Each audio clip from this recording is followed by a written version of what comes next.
आदरणीय प्रधानमंत्री जी, श्रम मंत्री श्री बंडारू दत्तात्रेय जी, केंद्र और राज्य सरकारों के मंत्रीगण, अधिकारीगण, श्रम उद्योग संगठनों के प्रतिनिधिगण और मित्रों, मैं श्रम मंत्रालय का आभारी हूं कि 46वें भारतीय श्रम सम्मेलन के साथ जुड़ने का मुझे अवसर दिया गया है। ये इस श्रम सम्मेलन की ताकत है, जो भारतीय लोकतंत्र की भी ताकत है, कि श्रम संगठनों के प्रतिनिधि, उद्योग संगठनों के प्रतिनिधि और सरकार के प्रतिनिधि एक त्रिपक्षीय वार्ता के माध्यम से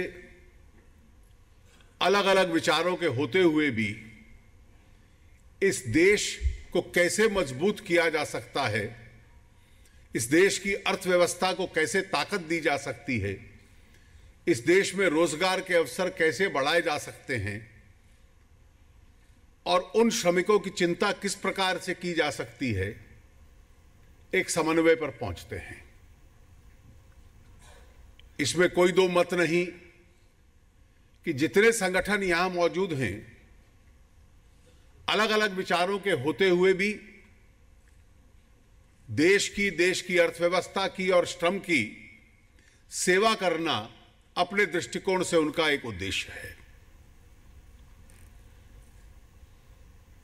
देश की अर्थव्यवस्था बढ़ेगी कैसे? देश की अर्थव्यवस्था को बढ़ाने के लिए यह आवश्यक है कि इस देश में निवेश हो। निवेश नहीं होगा तो व्यवसाय नहीं होगा, निवेश नहीं होगा तो नए उद्योग नहीं होंगे।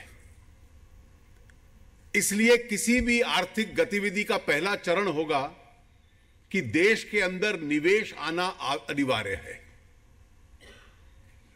और निवेश के जो साधन हो सकते हैं, उन साधनों से उस निवेश को लाना यह अति अनिवार्य है। निवेश होगा, आर्थिक गतिविधि, इकोनॉमिक एक्टिविटी बढ़ेगी, उसी से रोजगार अपने आप में देश में बढ़ेगा। बिना निवेश के एम्प्लॉयमेंट जनरेशन इस देश में नहीं होगा, और बिना निवेश के श्रम बढ़ाना और श्रम की रक्षा करना भी संभव नहीं होगा।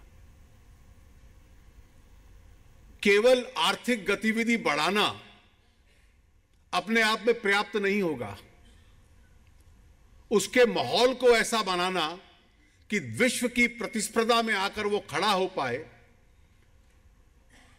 एफिशिएंट हो पाए, प्रॉफिटेबल हो पाए, जिसकी वजह से और निवेश देश के अंदर हो और रोजगार के साधन खड़े हों और सरकार को राजस्व देने की परिस्थिति में भी हो।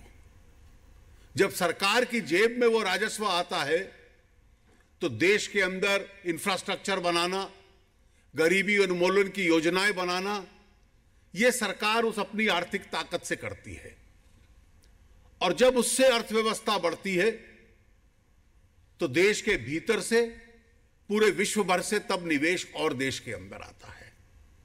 लेकिन अगर निवेश के जो स्रोत हैं, जो फाउंटेन है, हम उसको रोक देते हैं तो ना आर्थिक गतिविधि बढ़ती है, ना रोजगार बढ़ता है, और जो मौजूदा रोजगार भी होता है वो अपने आप से खतरे में पड़ जाता है। इसलिए हम किसी भी संगठन के प्रतिनिधि हों, किसी भी क्षेत्र में कार्य करते हों, ऐसी कोई विचार हम दे नहीं पाएंगे जिससे इस आर्थिक गतिविधि को नुकसान पहुंचे या जिसकी वजह से रोजगार के साधन इस देश के अंदर कम हो। आज देश की अर्थव्यवस्था की जो स्थिति है, माननीय प्रधानमंत्री जी के नेतृत्व में सरकार कोशिश कर रही है कि जब पूरे विश्व की अर्थव्यवस्था धीमे स्तर पर चल रही है और विश्व में बहुत बड़ी चिंताएं हैं, इन चिंताओं के दौरान हम लोग भारतीय अर्थव्यवस्था को फिर भी मजबूत करने का प्रयास करें। आज गर्व है मैं इस बात पे कि इस धीमे माहौल में जहां पूरा विश्व संघर्ष कर रहा है, प्रमुख अर्थव्यवस्थाओं में दुनिया की सबसे तेजी से चलने वाली अर्थव्यवस्था हिंदुस्तान बन रहा है। हमारे साथ जो प्रतिस्पर्धा में अर्थव्यवस्थाएं हैं, उनके सामने कई प्रकार की चुनौतियां हैं और इस अवसर का लाभ उठाकर भारतीय अर्थव्यवस्था बढ़े और बढ़ी हुई अर्थव्यवस्था में इस देश का कल्याण हो, इस देश में रोजगार के अवसरों का कल्याण हो, ये पूरा प्रयास हम लोग कर रहे हैं। अर्थव्यवस्था बढ़े, उस अर्थव्यवस्था को बढ़ाने का जो मार्ग और रास्ता है, चाहे श्रमिक संगठन हो, चाहे उद्योग संगठन हो, उनमें से कोई ऐसा नहीं हो सकता जिसका उद्देश्य उसके विपरीत का होगा।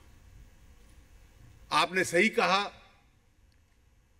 कि आर्थिक गतिविधि बढ़े और विकास हो, यह इस देश की अर्थव्यवस्था को ही नहीं, यह इस देश की श्रम को भी रक्षा करने का सबसे पहला कदम है।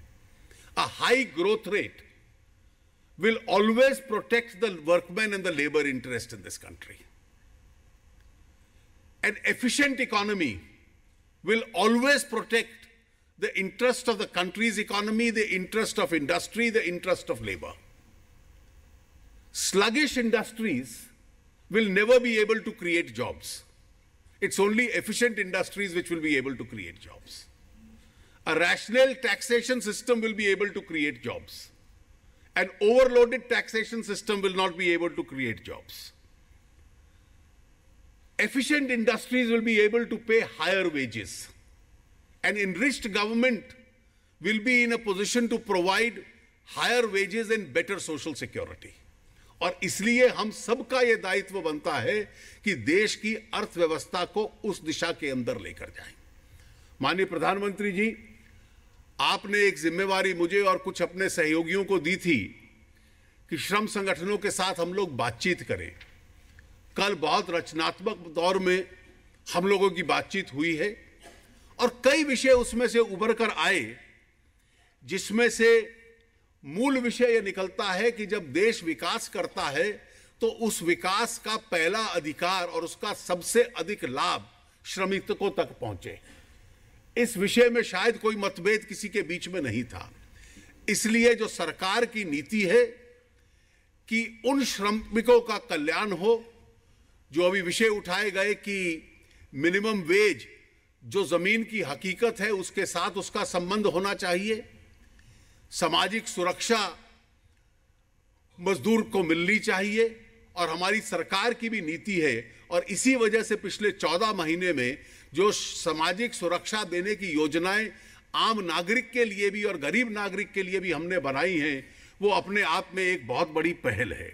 और इसलिए मौजूदा कानून जो हैं उनका पालन हो, सामाजिक सुरक्षा मिले, बेहतर वर्किंग कंडीशंस मिले, ये सब विषय जो श्रमिक संगठनों ने उठाए हैं, सरकार की ओर उसका ध्यान दिलाया है। हम उससे अपरिचित नहीं थे और इसलिए आने वाले कल में भी जो मजदूर संगठनों ने का कहना है कि सरकार के साथ ये बातचीत का दौर चलता रहे और इस उद्देश्य की दृष्टि से हम आगे बढ़ते जाएं कि देश की अर्थव्यवस्था भी आगे बढ़े और इस देश के अंदर श्रमिकों का भी उसके दौरान हित हो पाए। इस उद्देश्य से हम लोग आगे बढ़ेंगे। मैं विश्वास करता हूं कि ये जो श्रमिक सम्मेलन हो रहा है 46वां, इस दिशा के अंदर बहुत रचनात्मक निर्णय लेगा जो पूरे देश के लिए और श्रमिकों के लिए हित के अंदर जाएंगे। बहुत बहुत धन्यवाद।